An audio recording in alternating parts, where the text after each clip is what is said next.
আমি বিজনেস করি, আমি ব্যাংকের কাজ করতে চারটা আমি বাড়িতে চারটা বৃষ্টি জলে বাড়িতে গেছি। বাড়িতে গিয়ে জাস্ট আমি গেঞ্জিটা খুললাম, ফ্যানের তুলে একটু বইছি, অনেক রেস্ট করা যায়। আমার মিসেস আমার মেয়ের খাওয়াইতেছে, ভাত খাওয়াইতেছে। আমি বলছি এরকম টাইমে একটা নাম্বার থেকে আমার ফোন এসেছে। ফোনে জিজ্ঞাসা যে আপনি লিটনের ভাই নাকি? হ্যাঁ। তো আপনার ভাই আমার বাড়িতে আছে সুস্থ অবস্থায়, তাড়াতাড়ি আইন। কে ফোন করছে এটা? এর নাম হচ্ছে পম্পি ঘোষ, আচ্ছা, মহিলাটার নাম। আমি ফোন করতে কী হয়েছে? আমি করতাম না কিছু, আমরা তাড়াতাড়ি আইন, আপনার ভাই লড়ে টড়ে না। কয়টার সময় আপনি মনে খবর পাইছিল? আমাকে ঠিক ফোন করছে 4:32। আচ্ছা, বিকেলবেলা। বিকেলে আমি বইয়া রেস্ট করতেছিলাম, আমি স্নানে যাবো, ইন্ডিয়া গাড়ি খুলছি। তো এর মধ্যে আমি কথাটা কইতে বলতে আমি তো ইন্ডিয়া দিতে পারবো, আমার মিসেস তার খাওয়াইতেছে, হাত দিয়েছে, আমিও যাবো, আমার লিয়ে যাবো।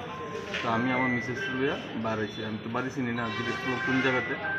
রানিং অবস্থায় আমার মিসেসের কাছে ফোন